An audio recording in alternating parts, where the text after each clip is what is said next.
international society of entrepreneurs.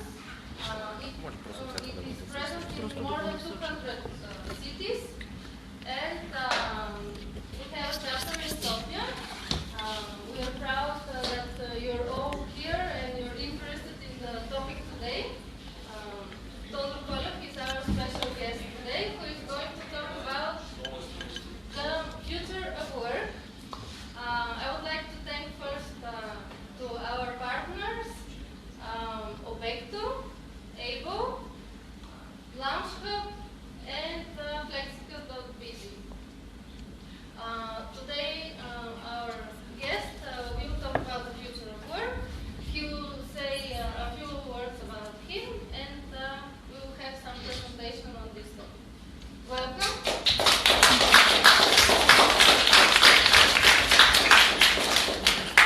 Hi all, it's a pleasure having you all here. A bit about me. I'm Todor Kolov. I used to say that I'm programmer in my soul. I started programming in the age of 11 back in 1996. So it's now about 20 years since I'm in this programming software and technology stuff. I founded the company Obecto 8 years ago. We are a software development company, and currently, because of the trends that I'm going to show you, we are actually making a transition, and we are turning ourselves into a developer cooperative that's actually being operational investors for our clients. So it all sounds very, very strange. On our website you can find more information, and in the presentation I'll also show you a bit of the stuff that we are doing and actually what are the reasons behind it. Okay, so as a developer, as someone that's used to be a developer, my passion since very early age is to understand how things work. I was curious to understand how computers work, how programs work, how I can do software. And after so many years of being a programmer, that there were no many secrets left there. Besides that, actually there are still a lot. But I actually turned my focus into another direction. I just wanted to understand how big trends work. So what are the big trends that are driving our technology progress? What are the big trends that are making big companies big, things like that. So I started researching, and topics like disruptive innovation, exponential technology started popping out, and I started digging into these topics more. I don't know, some of you may know that last year I was doing another presentation on several places. It was called Can We Predict Technology? And it turns out that our brain, our human brain, is just not meant to think exponentially as the technology develops. We think linearly, and this year is about the consequences. So since we have this rapidly growing technology, and what are the consequences of that? What's the consequence of having this rapidly developing technology? So our presentation today will be about the future of work. Will it become irrelevant? Will we need to work to gain money, or something else is going to happen? How our society is going to respond? So these are all topics that we're going to cover today. And after my presentation, which will be about half an hour, probably less, after that we will have a discussion. So you may accumulate questions. So after I finish with the presentation, it will be good if you have like half an hour discussion about these topics. I'm sure you will be interested in that. Okay, all of you know what is it, right? This is the Roomba, the automated vacuum machine, vacuum cleaner. Why we have invented such thing? Because no one wants to clean up his house. Because cleaning up your house is basically a boring thing. A thing that you don't want to do, something that's not exciting, is just work. So yeah, robots are entering our home. And this is a kitchen robot. Actually, it's a kitchen robot that makes meals itself. So it can prepare any kind of dish. It can clean after itself, and it costs just $75,000 with the kitchen equipment. So it's for free, right? It's in the price. And yeah, so robots are already entering our home, but they are used to be somewhere else. They are used to be in the industry. And actually, robots in our home are not a problem for our jobs, but the robots in the industry are probably the actual automation thing that's causing our job to disappear. So we know these robots. These robots are being there for a long time, and this is the only way our civilization can actually produce enough cars, because making this amount of cars just manually with human labor is just technically impossible. Our only way is this industrial robots. But the thing with this industrial robots is that they are very expensive and very complicated.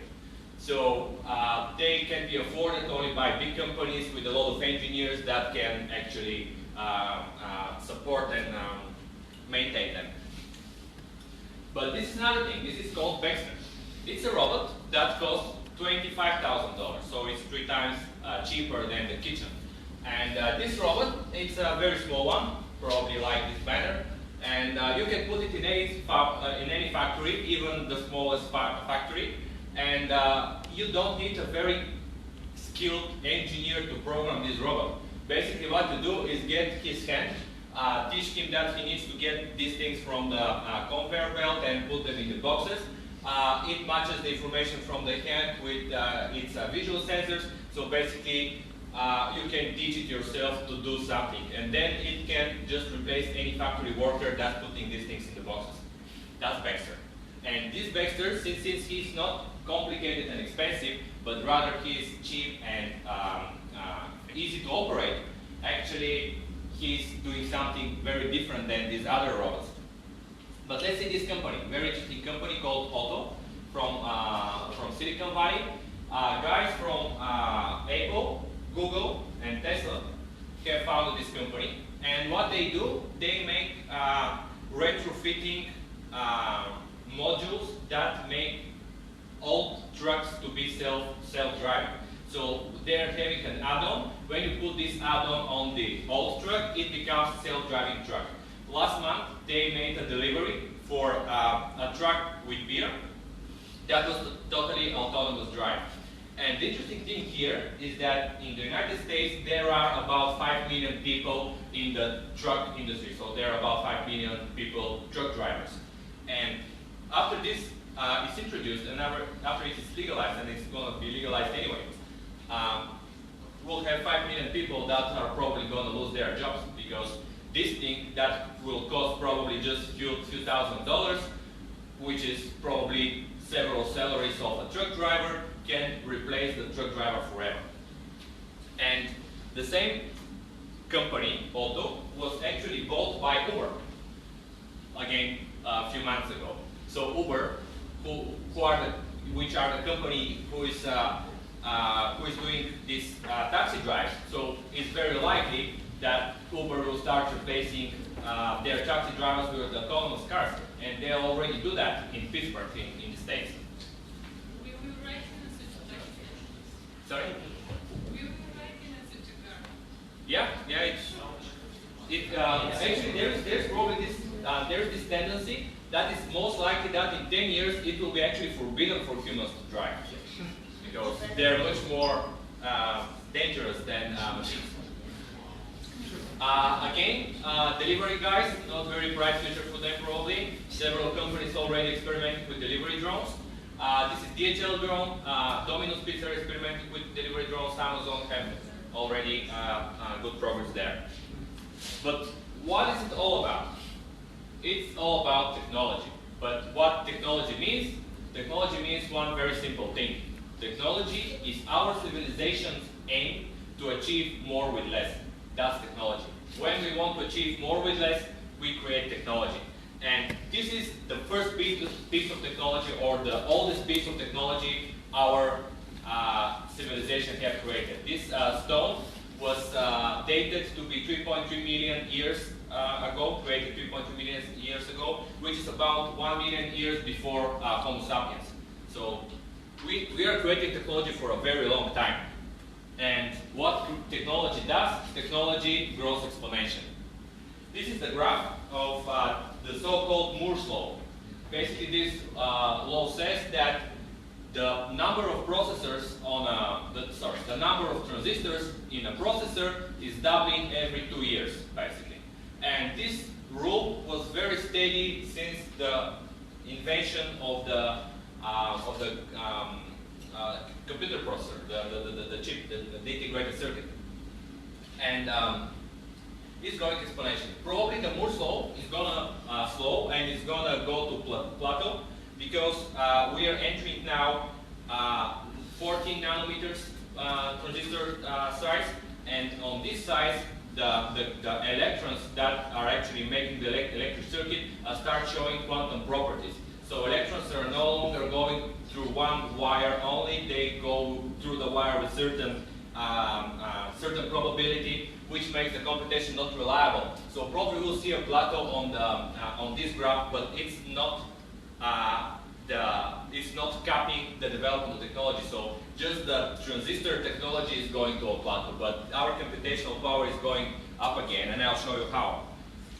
But let's see that exponential thing. That's actually the essence of all of it, because people are used to think linearly. So when we're making predictions, we're using a part of our brain called prefrontal cortex. Prefrontal cortex is just in front of our head. It's the newest part of our brain. It has increased its size 6 times in the last 5 million years. And basically, this is the part of the brain that lets us think for philosophy, solve mathematical problems, and do predictions. Basically, most of our intellect is in the prefrontal cortex. And our prefrontal cortex is used to think linear. Like in the nature, everything is linear. Like things accelerate linearly, things grow linearly, everything happens linearly. So when you need to make a prediction, you think it's a linear process. But technology is not a linear process. And here where it comes the confusion. Because when a new technology appears, people are used to be disappointed by that. Like the first assistants, like secretaries, that were given a computer and their bosses asked them to use the computer, they said that's a really stupid thing. I just want a typewriter. Because this thing, it's a constant freezing, it's just a nightmare to work with this thing. I just want my typewriter. So people were always disappointed by new technology. They always say this technology is never going to work, it's never going to happen.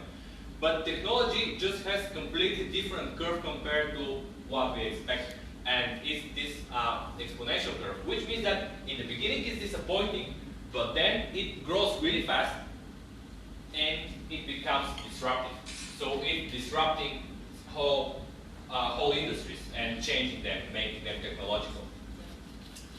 So that's what happens with technology. And I told you that Moore's law is not over, and our ability to do computations is going to grow more and more, because new computational paradigms are entering our space.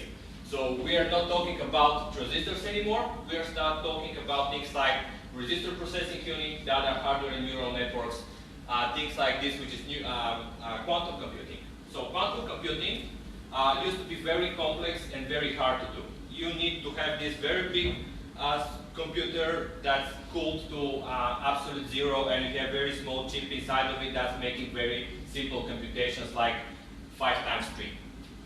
But this is actually something that people from Australia achieved, like in the university in Australia they achieved it. They managed to trap 2 electrons on 10 nanometers plates. So basically, these are silicon plates, and this is a quantum computer that's working on room temperature. And it was achieved last year in Australia. So very soon we may have quantum computers in our phones, and that's completely different field of computation that we're going to achieve. And I told you hardware neural networks. This is the IBM True North. That's a chip, actually a set of chips, and together they have 1 million neurons, each neuron with about 4,000 synapses connected to other neurons, and that's hardware neural network. So it's not simulated, it's actual hardware neural network. So computational technology is growing exponentially. But then we have other technologies that are growing exponentially. And one very important technology that's growing exponentially are the 3D printers. They are not a new technology. They are actually a technology that's 30 years old or even more. But they just became cheap enough and easy enough to be operated at home by anyone, not by just high-paid engineers. And this is RepRap. It's an open source 3D printer, so everyone can build one himself. The design is open, and actually the RepRap itself prints most of its parts. So it can kind of self-reproduce, which is creepy itself. Yeah. So wrap up. And the interesting thing about 3D printing is that 3D printing is doing to matter what IT is doing to information. So with a 3D printer, you may create stuff for free. So the same way I may send a picture from here to United States for less than a second, I can produce anything just by copying the data, because I just need the design and the 3D printer is going to print my stuff. There is even this crazy prediction that in the future we don't need to produce everything in China and then ship it to Europe, but we'll just have a local print shop. You go to the local print shop and say, please print me a TV set, or print me a phone, or print me whatever, and they will be able to do that. Yeah. Another exponential technology is our understanding of biology. So the first genome, so the first time when we were able to actually read the information in our genes, actually this experiment took about 12 years, and it cost several $billion. But right now, if one of you wants to sample his DNA, just go to one of the websites that I provided. 23andMe is the website that I use personally. And for something like $99, they actually increased a bit, but for something like $99, you may have your DNA sequence. And it's not just several folds of decreasing the price, but it's several folds of increasing the performance of this technology. And we are not just able to read genes, we are now able to write genes. There is this technology called CRISPR. With CRISPR, you can change the DNA of any living organism. And it doesn't mean genetically modified tomatoes or even genetically modified babies. It means you, right now, as adults, you are capable of changing your genes. Basically how it works, these are two RNA sequences. They go through the DNA. When they see match, they click, and then this molecule Cas9, it just cuts the gene and then replaces the gene with another one. And this technology that's already available.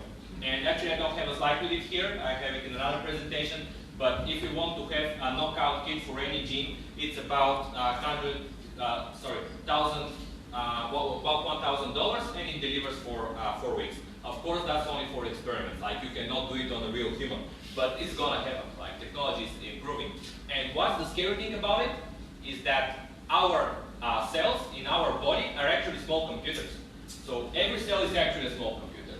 You have the computer, which is the cell, then you have the program, which is the DNA. When you put the program in the cell, it starts executing the program. And it's really any program you put in this cell, it starts executing it. Even you can get an adult cell, then turn it to a stem cell, and then make it execute any program and become any organism, from a bacteria to a banana to a human. And yeah, IT is everywhere. That's the message here. Like everything is becoming information technology. But where it all goes? So what's the trend? What's in the element? It's going to accelerate, and what's going to happen? Ray Kurzweil, director of engineering of Alphabet, previous director of engineering of Google, and also one of the fathers of the AI. So he was one of the pioneers in this field. He's very good. Like Chomsky, Minsky, Kurzweil, they're the big guys in AI. And he now works for Alphabet. Alphabet is the company that owns Google and is doing all kinds of other crazy stuff, like these pretty robots in Boston Dynamics, or what else? There's this company Human Longevity that promises eternal life for everyone, basically. And Ray Kurzweil is behind all that. So Google is not a company about ads. Okay, Google itself might be, but actually this profit from the ads then goes to Alphabet and it goes to making creepy robots. Yeah, so this guy actually made a prediction in 80s about how many computing power you can buy for $1,000. And that's what is shown on this graphic. And you can see that it's actually very predictable trend. So these dots, which each represents in this particular year how much computational power you can buy for $1,000, they are not all round, they are not random, they're actually following a trend. There is a clear trend here. And actually, that's double exponential because the scale here is exponential. You see, it's it's exponential scale, and then you have one more curve, so this is double exponential.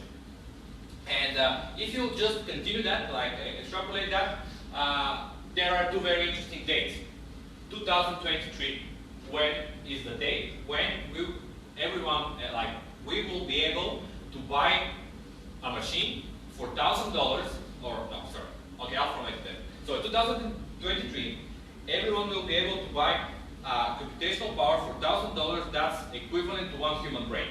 So it's like your smartphone is going to be with the same computational power as you. It doesn't mean it's going to be human, but it will have the same computational power. So it will be able to simulate a human inside it. And then the creepier date is 2045. This is the date when for $1,000 you can buy computational power which is enough for simulating all the human brains together with perfect collaboration. And that's the date which is called the singularity. So at that point we don't know what happens. Like no one knows what happens at that date. And we saw how all this technology, in particular 3D printers, robots, and all kinds of automation are actually replacing human workers in factories.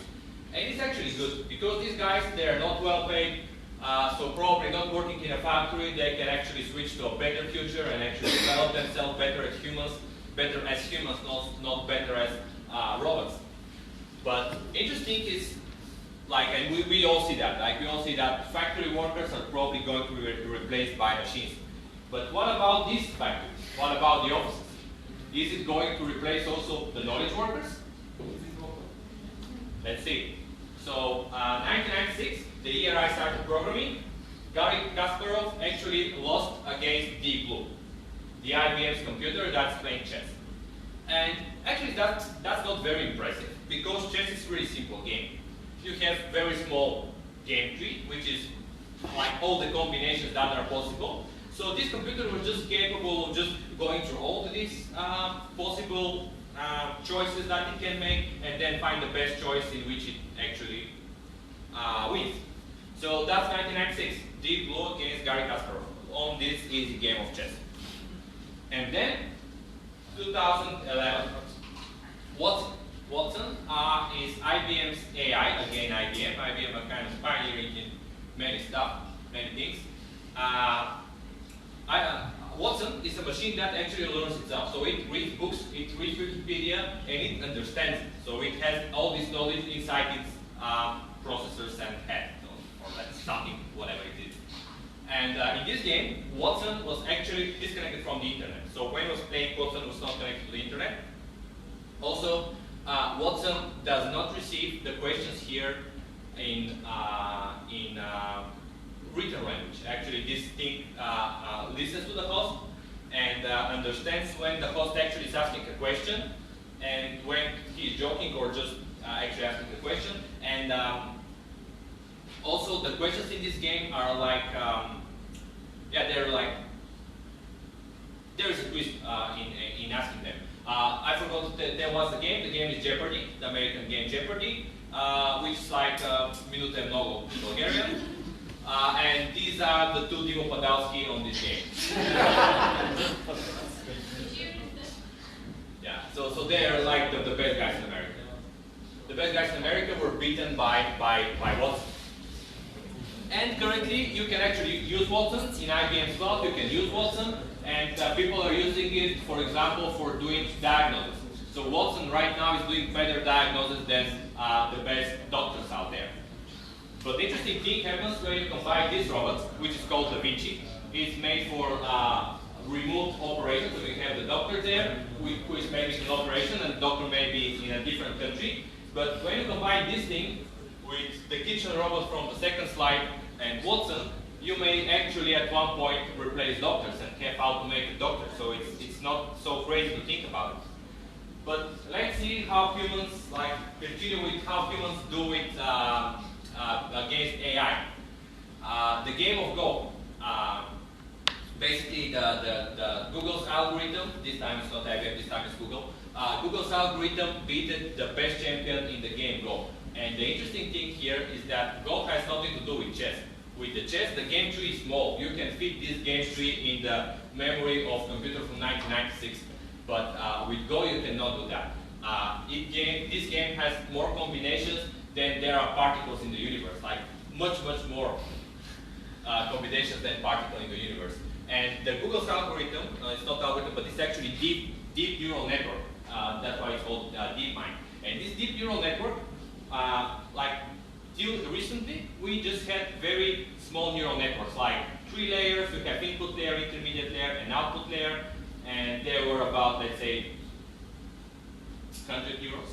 Now you have these nets that have 100,000 neurons and on hundreds of layers. So these are really big neural networks now that are becoming small brains. And Google DeepMind actually managed to beat this champion in Go because it actually developed intuition. Because in a game like that, you cannot know what's the right move. You just need to feel what's the right move, and that's what people do.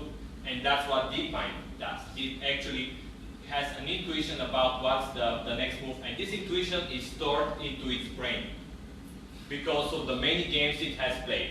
So, sounds familiar. The same thing that humans do.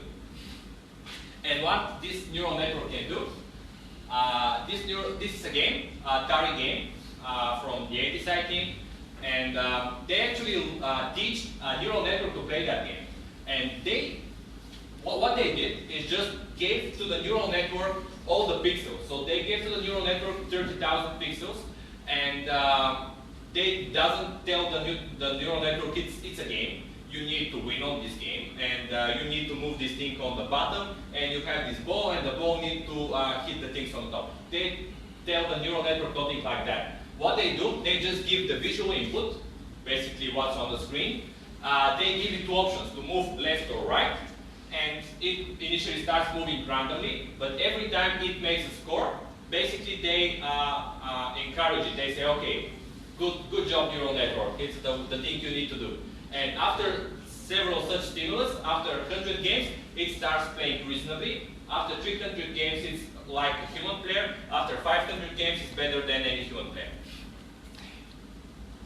And when I'm telling you that these deep neural networks are starting to develop an intuition, they can also do art.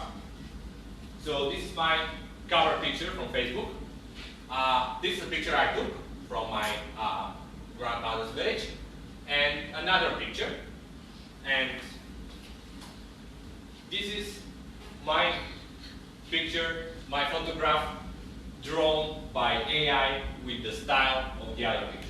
So it's not a filter, it's actually the AI drawn this picture with the style of the other one.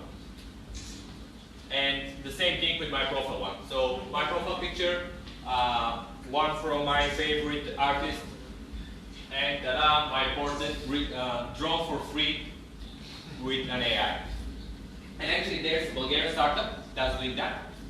Lucid, they're using these convolutional networks to do that and to make these nice drawn pictures. So yeah, we are not behind. But where it all leads, if you get this technology, what's the application? And application is things like that. XAI.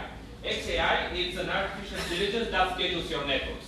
So it's basically the best personal assistant. You may say, okay, I just want to make a meeting with this guy and leave it to Amy, which is XAI's assistant. Leave it to Amy to arrange everything. Amy is gonna ask the other person what's his availability, ask you for your availability, and in the end make the meeting without you actually doing any job.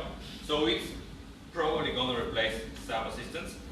This is a bit more advanced. This is Peter. Peter is automated lawyer.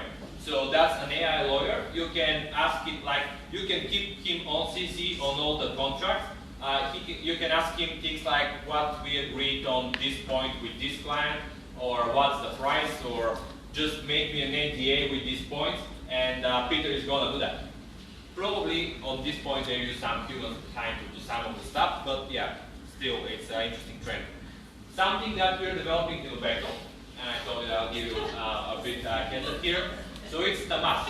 Tamat is software team of Tomat. Software team of Tomat. What it does, it It's a bot that connects remote working software teams with entrepreneurs. Because what's the reason for that? Because after every single job gets actually vanished by AI, the only jobs that are gonna stay are the jobs that are doing one of the two things. One thing is the engineering job. Engineering job basically is take all the current technology and use that to create new technology.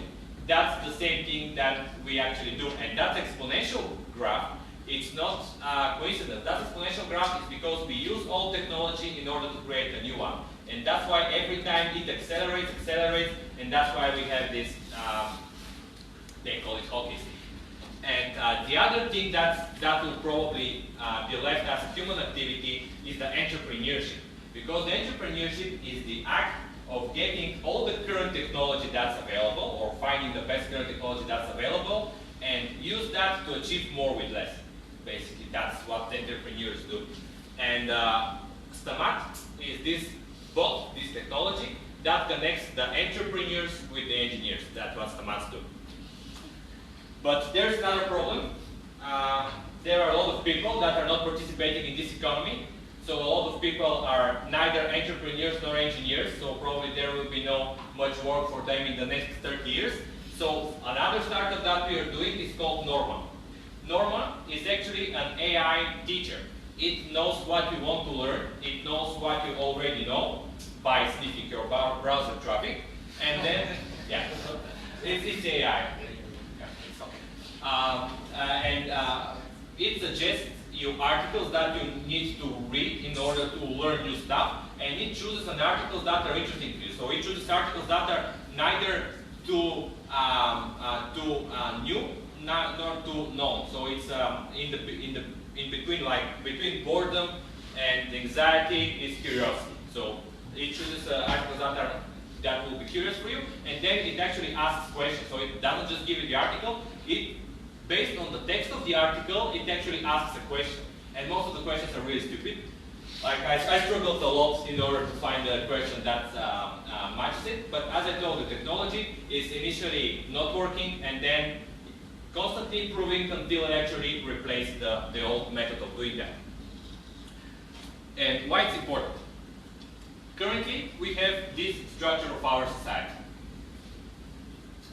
We have labor on the bottom. So these are all the people that are doing manual work. Then we have white collar. These are all the people that are doing intellectual work. And on top of all of them, we have capital owners. So these are the guys with the money that are not doing any work. And entrepreneurs, who are, entrepreneurs are always well positioned in a society. But what's the risk? The risk is to end up with something like that. Capital owners and entrepreneurs on top, like being some kind of elite on top of our society. And on the bottom, you have some people that are doing some kind of jobs, but these will be very niche, very specific, very boutique jobs. So you have the option to either use a machine almost for free or pay a lot of money to a human to do that. So we'll have this very niche segment, but the problem is that the majority of the people will be just left out of the economy. So the majority of the people will just not participate in the economy. There will be nothing they can do which deserves payment. But there is also a better future. There is a future that we can create. A future in which we have similar thing, but instead of having most of the people left out, we have most of the people on top of this pyramid. So it's pyramid with heads down. And what we'll have here is on top again we'll have the capital owners and the entrepreneurs, and then we'll have also all people that are scientists, artists, and explorers, because that's actually what humans need to do. Because with the machines, there is this term machine learning. So every time you have data about something, you may teach a machine to understand this data the same way you can teach, you yourself can understand this data. And machines can be teach to do anything that's based on data. So every time you need to do something based on previous knowledge, it's something machines are gonna do perfectly. what people are doing, people are actually exploring. So we can actually deal with a problem we never dealt before. So, and also we are looking for problems. We are exploring, we are going to new horizons, because this planet we're here, it's great, but there are this other planet next door, and there is this big galaxy we're in, and then this big universe. So there is still a lot more to explore. And even if our jobs are getting replaced here and we don't need to do anything, there is still things to explore. And if we need to not go to the best scenario and go to the good scenario, we need to become explorers. And the question is how to do that. One answer here is education. Just educate more people so they become exploring. But it's still an open question how we go there. In any case, our technology will start behaving as this playerless piano. So it's going to do its job without the need of human operating it. So you will have just the machine is doing the job, and without the need for a human to operate it.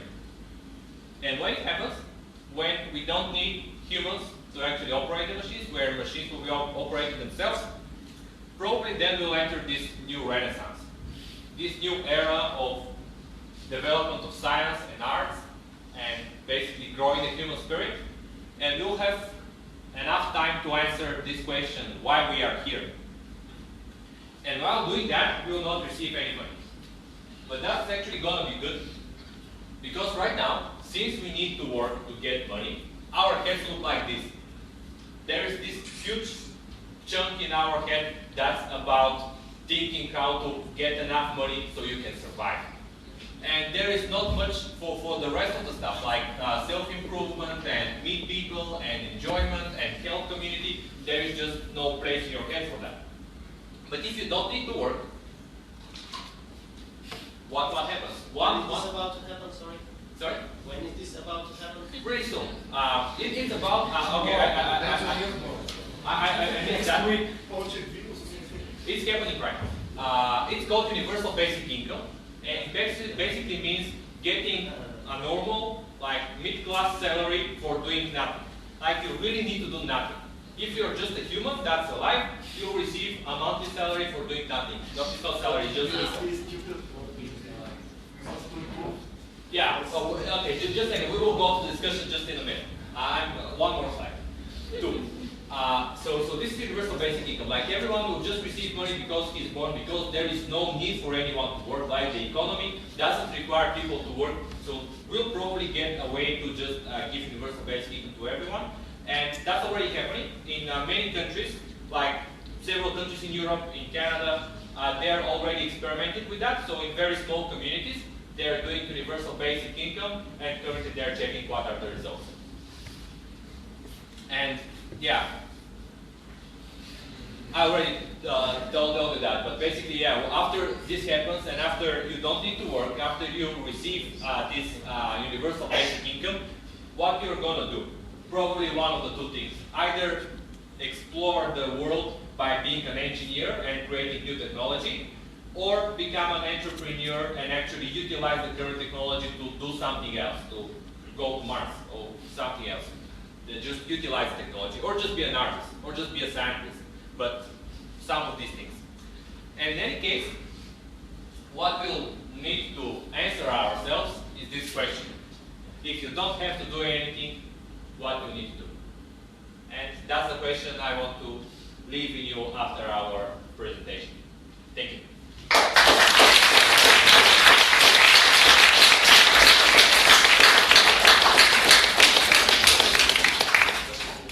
So yeah, if everyone wants to get in touch, these are my coordinates. So now we can switch to discussion, right? That's done. Okay. So yeah, questions. Thor, thanks for the time we spent together tonight and the discussion we're having. It's really wonderful. Thank you. We spent the last year living in San Francisco, Silicon Valley, and these kind of discussions happen there daily. And it's very exciting for us that we're able to have it here in Sofia with you and all the people here. So thank you for that.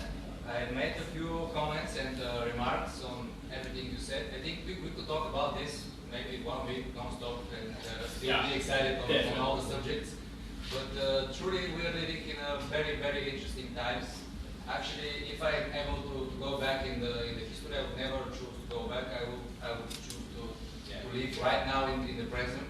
Because if our advancement as humanity goes like this, and right now we're at this point that very soon we will just go like this, the exponential growth that you said. And actually there was a survey among all the AI experts in the world, among Kurzweil and all the others, and they were asked when are we going to reach artificial super intelligence, because we have 3 stages of artificial intelligence. Artificial narrow intelligence, which is the AI that puts big humans at very niche and specific area, like playing chess or doing something, or driving a car or whatever. And then we have the second stage, which is artificial general intelligence, which is like humans. This is an AI that can think like human. And from this point, this AI will be able to teach itself to actually become artificial super intelligence, which is like God. If this is the mind of Einstein, this artificial super intelligence is right here. Or even above. And we cannot even imagine what's that. Yeah. What's that? So, and they said that we could reach the artificial general intelligence in 2015. No, actually, if you're asking Kurzweil is 2020. He's the most optimistic, Yeah, but from the next several years, we actually don't know. 2015 was very dynamic. 2016 is more dynamic. Probably 2017 will be even more dynamic. Even if we get to 2020, we actually, I currently cannot predict what's going to happen. Because a lot of people, like when we are working with clients that are coming for us to our company to develop their startups, they're asking me for advice. Is this going to work in the next 5 years? I'm saying I cannot make predictions for more than 6 months. Yeah. And the reason for that is actually that companies like Google and Amazon, they're opening their AI technology, so other engineers and entrepreneurs could build on top of their technology. You can use all the, like IBM, Google, everything is open source. And they also created an AI consortium. That's all the companies that are the big names there. They actually interchange their technology. And one remark on my side about our place in this future as humans. A few years ago we were living in the agricultural era, and we were on the field doing the land by our hands. Yeah. But then came the industrial age, and the machines went on the field, and we, the humans, we went into the fabrics and we started building the machines that are doing the agricultural work. Yeah. Now what's happening is that machines are going in the fabrics, and they're starting to build cars and machines that go in the field. So we're going out of the fabrics. Where would we go? Maybe we will go somewhere that we will maintain the machines. For a while, probably for a year or two. After that, they will not need us. They will maintain themselves? Yeah. Probably, I don't know. But You say RevRap, it self-reproduces. Okay, not actually, but that's the idea. Yeah. So there always will be a place for us with the machines living together. They will. Okay, thank you for the comment. Okay, more questions and comments? Great lecture. And I just want to ask what's your opinion about, I don't know if you heard, Elon Musk speak about neuralace. That's the next thing for the human. Sorry, what? Neuralace. Neural? Neuralace. It's, Okay. Can you tell us in Bulgarian? I probably don't understand. I have no idea what's it Describe your so it's like adding supercomputer to your brain. Computer with the Computer in the brain. What? Computer in your brain. Not exactly. Maybe the computer is connected with your brain and it's Yeah. Okay, that's interesting. I haven't heard Elon Musk talking about that. But I know the topic about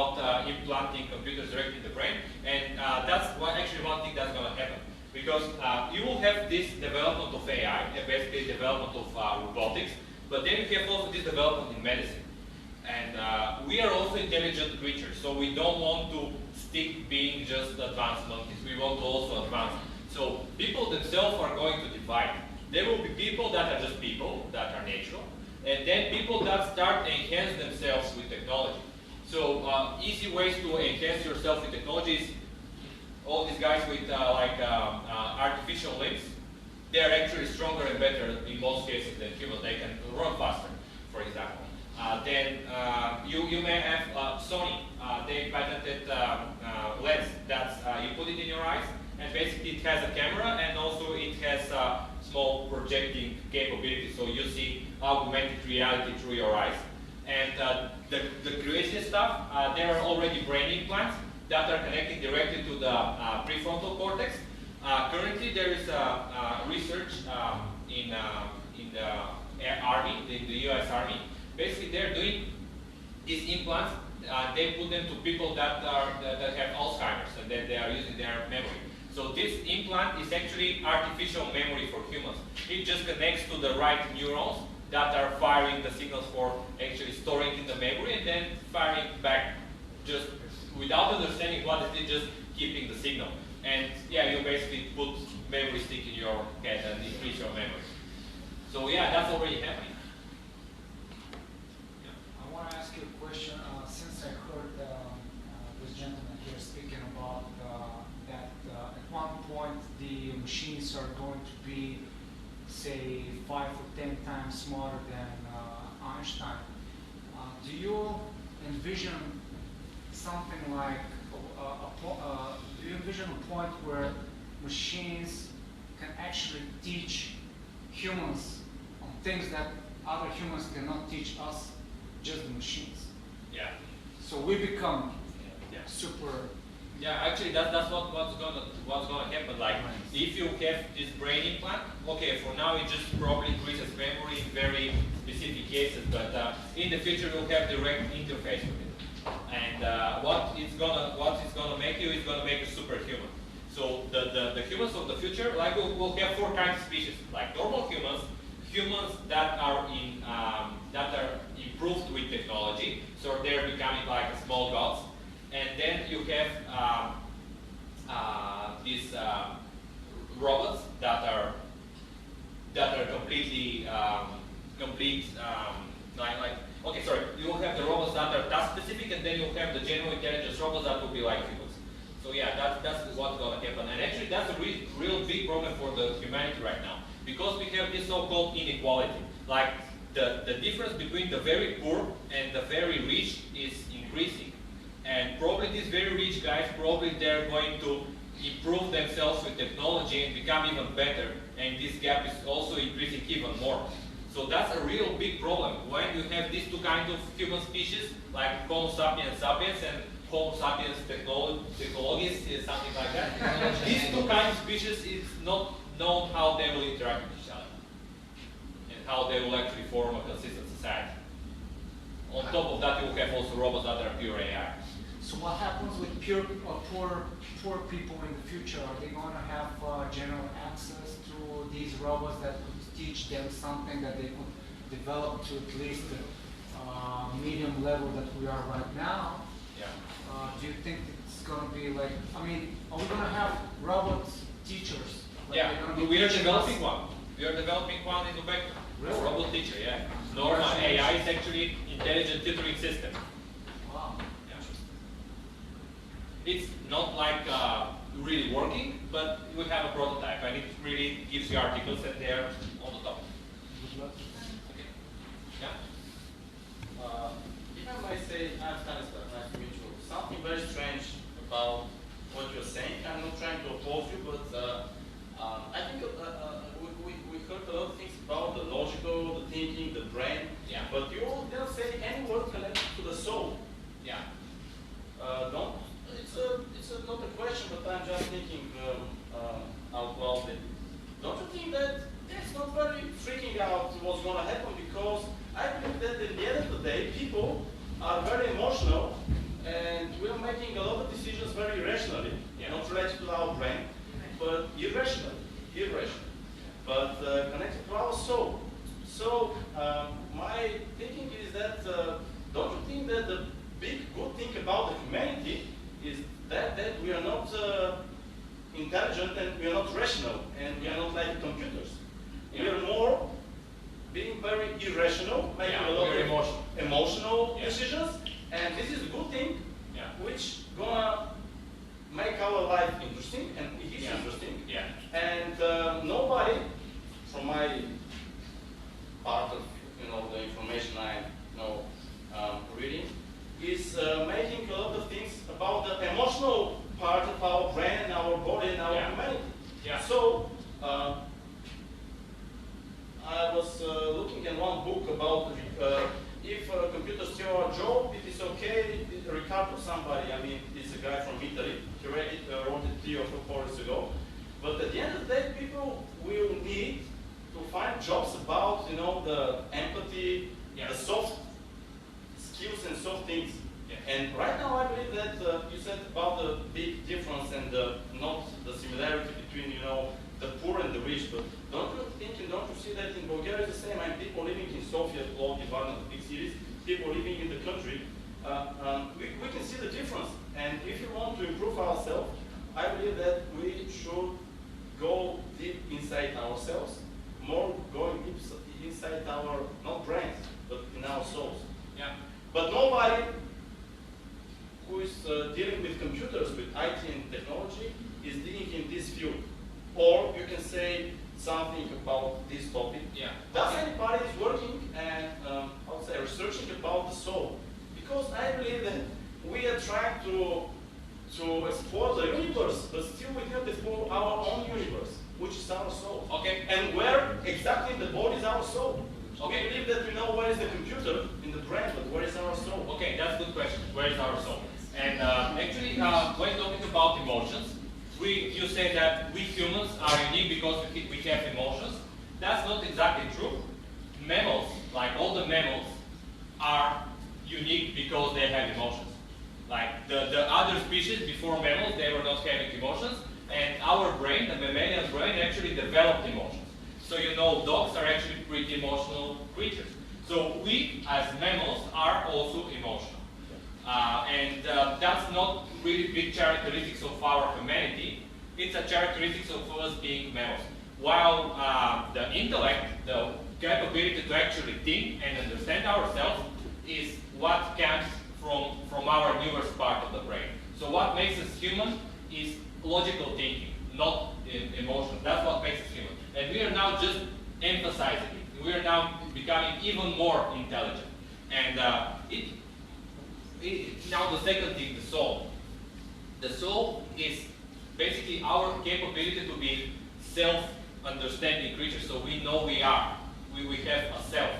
But this self is actually proven that's a result of the complex connections in our brain. So we become self on a certain age. So when a baby is born, it's not a self. It's not recognizing itself. So you need to make a certain connections in your brain in order to start understanding yourself. And if you have complex enough computer, probably this computer will also have a self, and probably it will also feel itself as something, and it will also have a soul. Because the soul is nothing else like you know you are. But do you agree that most of the humanity doesn't know themselves? Okay, they doesn't know, but I just believe that I understand some kind of myself very soon. But still I don't believe that I understand myself very well. And I believe that most of the humanity doesn't understand the humanity. They don't, but and now we're trying to explore another field which is much bigger than we are. Okay, I'm not criticizing that. So I'm not saying this is right or wrong. I'm not saying that making yourself spiritual or making yourself technology only is good or bad. I'm just saying that this is the trend.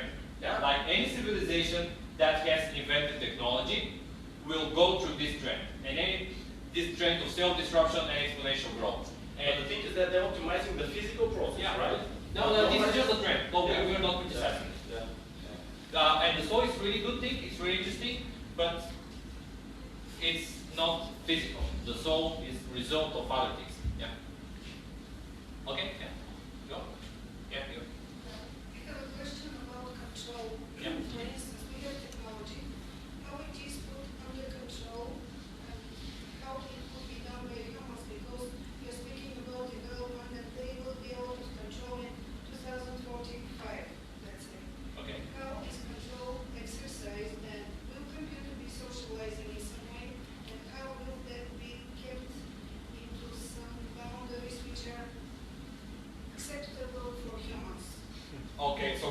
control the artificial intelligence.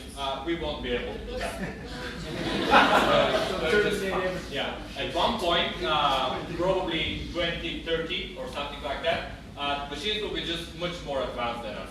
And they will be able to even hack our networks much better than we can do. So yeah, well, basically doesn't have control, and that's the reason why they call it singularity. After a certain point, you just cannot predict what's going to happen because it's not going to be on our behalf. Like, we will not be the decision makers. So we will be in the matrix. Objective, sorry, Yeah, okay, yeah. how about the bugs control, file control, let's say the bugs will be everywhere. So it's not a good future as it sounds. Bugs, you mean defects in the AI? Yes. It will self-fix probably, yeah. Because AI is based on neural network. And we people, we don't have bugs in our brain. Like, you may have psychological issues, but yeah, they are not exactly bugs. Like, you don't just fish at one point, then freeze and lose. And that's how AI works. Basically, AI is neural network, so it always gives an answer. Sometimes it's correct answer, sometimes it's not the correct answer, but it just doesn't have bugs. It's just a neural network with some knowledge in it.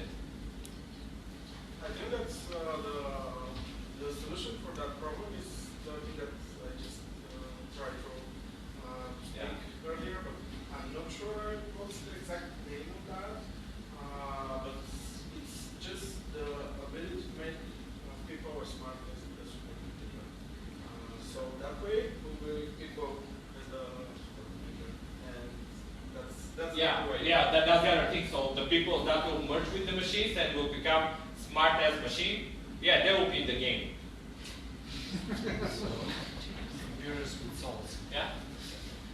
Thanks for the presentation. It's really, really interesting. I was thinking about the basic income concept Okay. and relating that to the term entrepreneurial hustle. Okay. Would basic income kill the entrepreneurial hustle in humans? What do you I think no. thoughts? I think not, because like you will always have this normal distribution. Like, you have very small amount of very smart people, very small amount of very stupid people, and most of the people are in the middle. So the people that are in the middle, they are just normal people, and they usually have hobbies. So they go to work something, get money, and with this money, then they pay their hobbies. So there is no hustle for that. They just do it because they enjoy it. And like, normal people are likely to just make new stuff because it's interesting to make new stuff. Otherwise, it will be boring to just sit there and do nothing. And that's what the people suggesting basic income are saying, that it's normal for humans to explore. Okay, go. Maybe we're thinking for colonize the Mars and the galaxy. Yeah, the colonize the galaxy. And the space anything. Yeah, that's basically what we're going to do. That's it. Okay. Okay, so I have a question about human communication, human interaction. Okay. And the more the technology advances, the less people actually communicate between themselves face to face. Okay.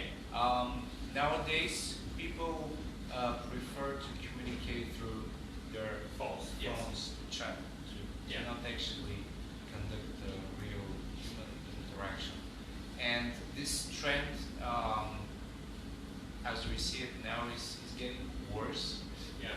And for example, now they invent almost human-like sex dolls, for example. You know, this is part of this very same trend. And what do you think about this? What do you think about human interaction? Human interaction. Okay. So before, people were living in villages, and in the village you have this thing, sedyanka. So like the same 20 people are going out every night, and they're spending a lot of time together, talking and having fun. And that's pretty good. But right now, as a technological human who is using the smartphone, I'm talking with much more people through my time. So actually, I'm times more social. I've never been more social than now. I'm contacting with so many people, and yes, it's not face-to-face. Because face-to-face takes time, and face-to-face is complicated, and face-to-face is just not effective. So that's why we are doing it the better way, through the phone. And yes, if you really need to see someone, no one stops you from seeing him. But if you just want to exchange 3 sentences, you don't need to, okay, arrange a meeting, go, talk in person, and then leave. You don't need to do that. You can do it just with the phone. So I believe we are now times more social. Like we've never been so social. Well, don't you think this is an illusion of being actually social? No. Because it's when two people communicate. Yeah, there is much richer communication, but like for body language, you don't. well, but still no one stops you from doing body language is one part of the problem, because when you see text, you don't know what kind of emotions stand behind this text. You don't know how the person reacted when you have written this. But like you will you have this technology just improving. So the essence is about being removed. So the essence is about making a connection with someone who is not close to you right now. And currently we have text, but we have also voice and video, and voice and video is getting more and more common. We have virtual reality, we have 3D scanning. So in the future you may just feel like this person is next to you, but he's on the other end of the planet, and actually it's much better way of communicating, because otherwise you need to fly there. Okay, that's the accessibility part. You know, Which is about communicating with more people, and more rich communication with more people. Okay. Otherwise, it's also you have the option for sending mail, like actual mail. My point was not the amplification of communication methods, but actually the deprivation of human communication, of actual human communication, and forgetting how to interact with the actual person in front of you. I don't see that. I don't see that. Like we are saying that this is a trend. We are freaked out by it, but I don't see it. Like I don't feel my friends that are using phones are becoming sociopaths. I don't see that. Well, a lot of people. You can see that because they're using their phones. Yeah. Okay. So we actually go out and get here from time to time. That's all. All of you are using phones. All of you are using chat. None of you is sociopath. Here's proof. Yeah, but that's us. Okay, where these sociopaths have become such because of the technology? Probably there are a few guys, but is it really a trend? Well, I was talking to psychologists, psychologists who actually talk to a lot of people, and they agree that a lot of people come to those psychologists and they say, I can communicate with people, I cannot find friends, I cannot find a girlfriend or boyfriend or anything. You know, one thing that's common among those people is that they are addicted to the technology. They are almost always online.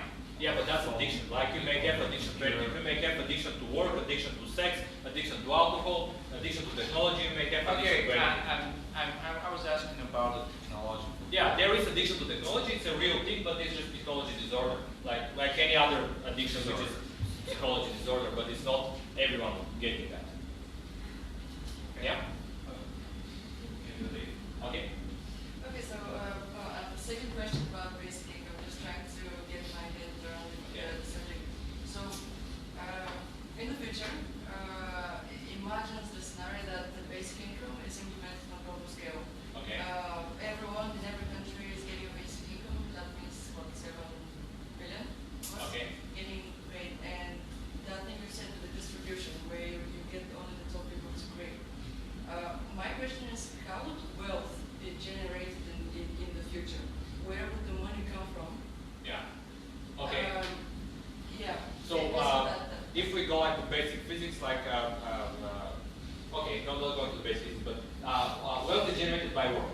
That's it. You need to work to consume energy in order to produce wealth. Okay, the energy part. We're having these solar panels. We have this clean energy. Elon Musk is saying energy is going to be free basically in the next few years. So energy is not a problem. Then work. Okay, we have all these machines that are actually doing work. So if you have the machines working, the energy coming from the sun, wealth is going to be produced. And you can always print money. And you can always print a new machine and replace it. But you can always create wealth. Actually, what we're doing with entrepreneurs, they're creating wealth. We're making something out of nothing. We're just transforming something into wealth. Okay, wealth is not a fixed circulation in the... Wealth is not fixed, like what happens in the energy, then things that work, and then engineers that are making these things better, and entrepreneurs that are finding new applications for these things. And that's basically what any civilization will do after it develops technology. So how do you see the financial system after the basic income? Is there going to be something like, what about the inflation? I mean, is everyone's going to have enough, everyone's going to be on the same level of richness? No. Like not everyone, but I mean like the poor people who are poor now, they're going to receive the same amount of money. So what's happening with inflation? Yeah. I'm not an economist, so I cannot go really deep in that. But if we see, there is a big trend for adopting cryptocurrency. And each cryptocurrency has automatic way of controlling inflation. So it doesn't depend on banks, it doesn't depend on government. There is embedded way of controlling inflation in the cryptocurrencies. So as they get more and more adapted, each currency will have its own way of doing that. Yeah, Joe? Thank you for this great presentation. I'm really happy that we're discussing this topic today. It's really broad, as we all see. I just want to mention one point here. Okay. It is about that you mentioned earlier that people freak out. Yeah. So these machines, the artificial intelligence, may freak out as well because it's similar to people, right? We develop currently the Internet of Things, and what happens when this artificial intelligence is connected to the things, it actually freaks out and it decides just to make people slaves or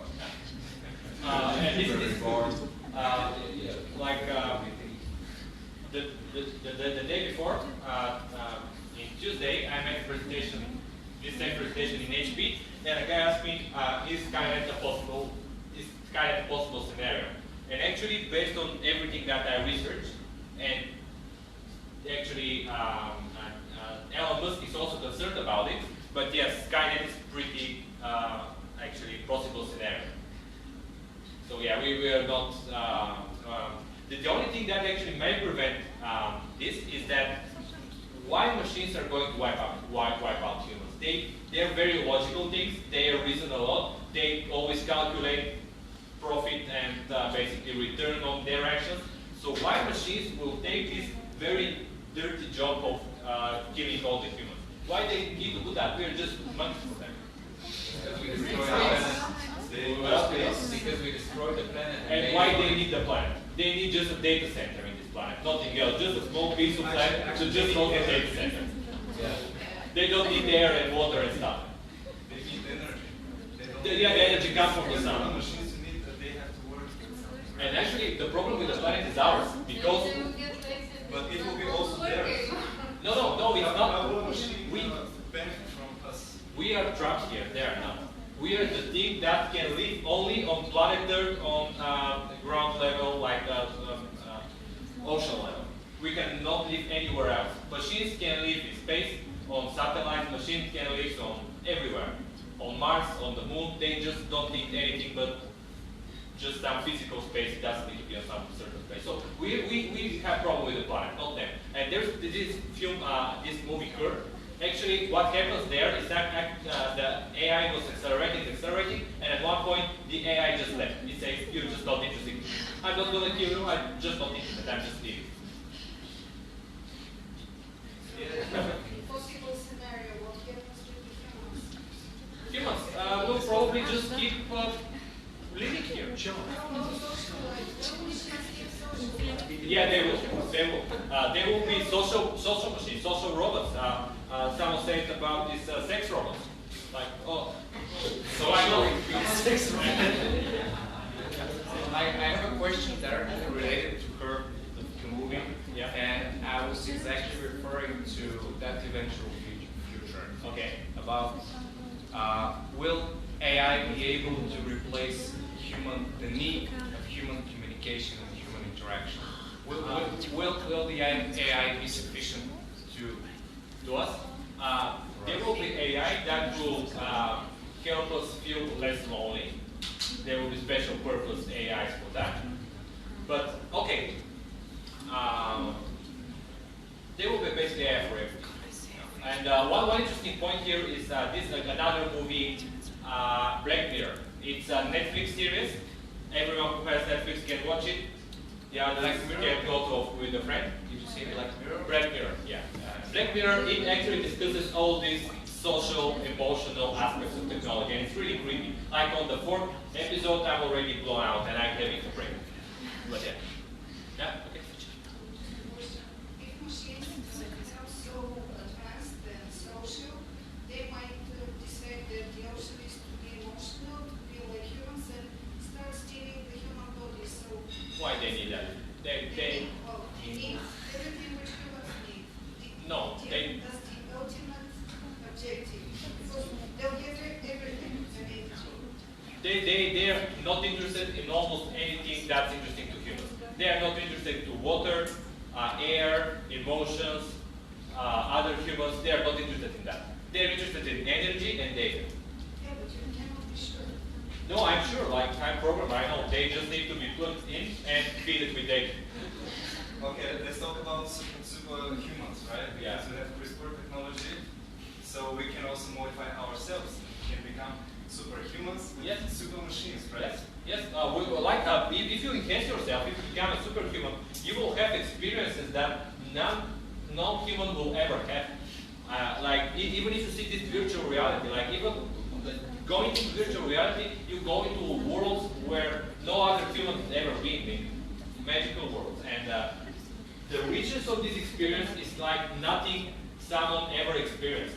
And we right now, even without having all this new technology that's going to happen soon, we right now have much better experience of the world ourselves than people that were 100 years ago. So 100 years ago, very small experience. Right now, we have very But rich it one. doesn't mean that we are more happy than them. Why not?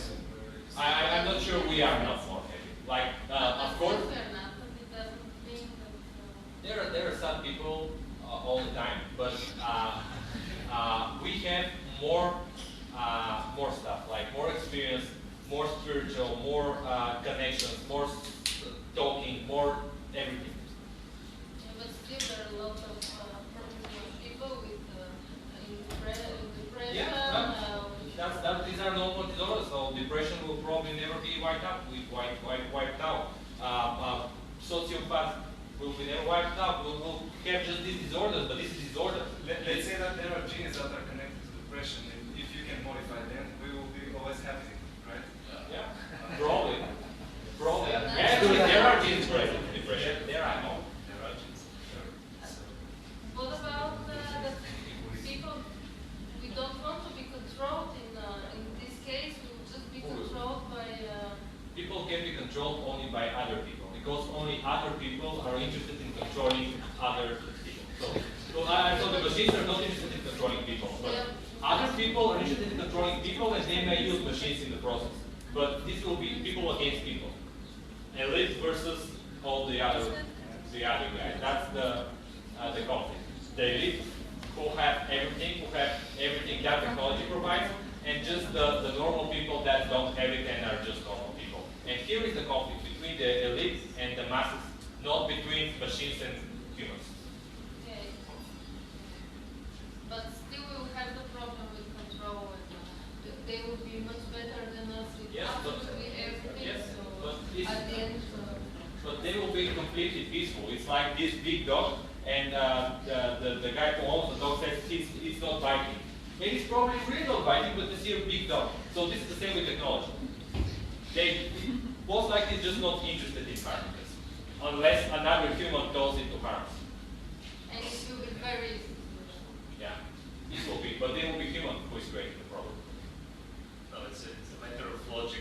If it finds reasons for harming humans, if it finds logic in it, it may decide that humans can have more harm than useful, and it's better to wipe humans rather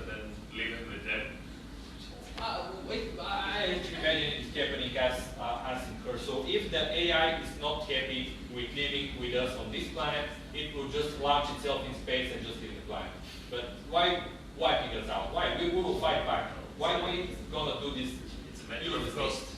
If Probably if the cost is lower to wipe the humans rather than go to other planet, start from the beginning. Maybe. Okay, you're right. We really don't know. But my prediction is that it's not gonna happen. Alright, so what if super intelligence actually figures out that we're living in a simulation of an advanced civilization? We don't know about that also. We can never prove it. So even if we live in simulation, we cannot prove it. But actually, there is some proof. They're going to try to prove that with particles. So if we live in simulation, there will be something like pixels. So there will be an automatic amount of space-time. So if you have neutrinos that are basically going through everything and are not solved by everything, but if you have neutrinos from one direction having different speed than neutrinos from other directions, so it's like when you go to a pixel, which is a square, if you go from one direction, it's longer. If you go through this direction, it's actually shorter. So if there is difference of the speed from different neutrino rays from different stars, then we may say, okay, we live in simulation. And they're trying to prove that, but still no results. What does it mean simulation? Actually, the problem is The definition of the things, because we say things that we cannot define accurately. Like so and other stuff.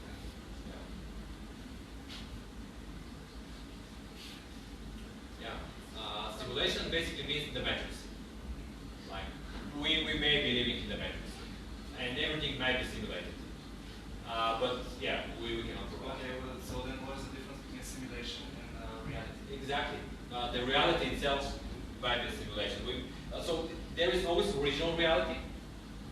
Then the original reality creates another simulation, and this simulation may create another simulation. What we cannot prove is if we are living in a simulation or we live in the original reality.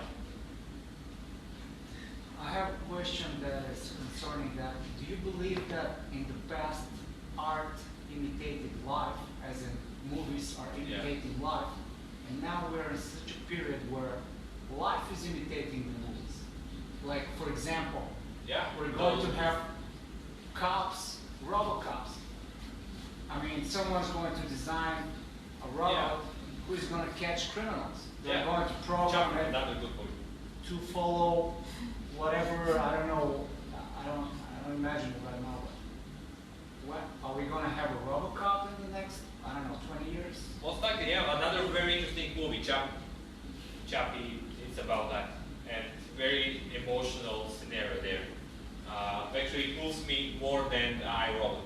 Interesting movie. Okay, you have a question? Yeah? Yeah, I have a question. I want to ask about climate change. What do you think artificial intelligence can do about that? Sorry? Tackle the problem. About climate change? Climate change, yes. Climate change is not about artificial intelligence. Of course, it's going to help in predicting certain models so we know where to tap. But it's more about us humans stop doing certain stuff, which is political question. Okay, I think one more question probably, and we should go because it's 9 already. Okay, one more question. So this is, if you understood correctly the presentation, this is a forecast for the technology development. The question is now, if we all assume that the forecast is correct, that it's very reasonable, shall we realize it or not? Realize? You mean? Shall we execute it or not? It doesn't matter. It's not about us. It does. I mean, no, you can make, let's say, the nuclear energy. Yeah. They created a nuclear bomb, and after that they said that, well, we see it going in the wrong way, but we it's should still not further develop it. So they artificially limited the distribution of nuclear arms. They actually do develop nuclear bombs, and currently the United States are introducing new nuclear heads. Okay, but it's limited. It's not worldwide. No, they do it. States and all nuclear nations keep developing their warheads. That's what I mean. It's limited. It's developed in the United States. Yeah, it's controlled. It's controlled, but technology keeps developing. So it's not like not everyone has an atomic bomb, but the guys that are developing atomic bombs keep developing them. So they are developing that technology. But atomic bombs are not exponential technology.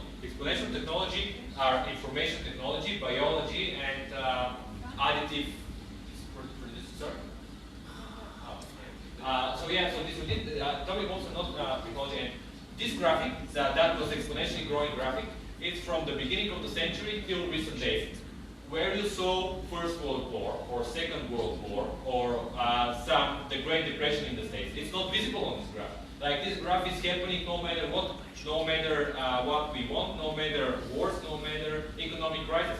And that's why I'm saying that we always use the old technology in order to develop new one. I can argue here, and okay. It's a very strong argument. This is not correct, first of all, because the Moore's law was introduced by Gordon Moore in 40 years ago, more than 40 years ago.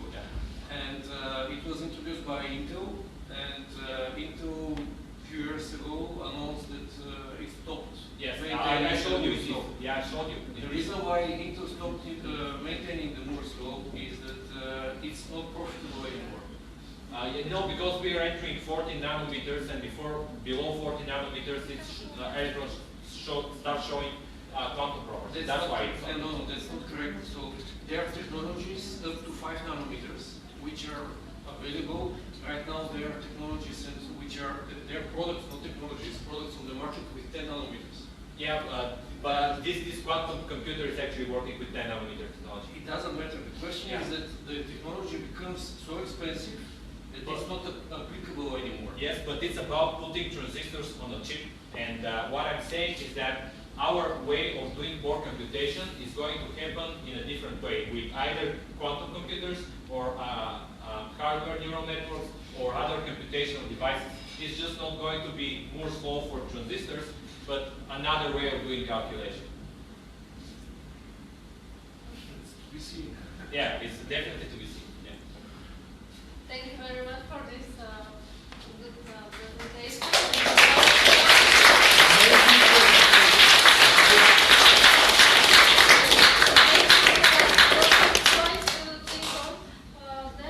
Thanks again to our partners, Now we have some more time to network, to chat. We can talk more about the topic. We will have a Christmas party in December, so I will invite you. I hope you will come and we just have fun together. And let's go to have some more drinks. All right, that's it.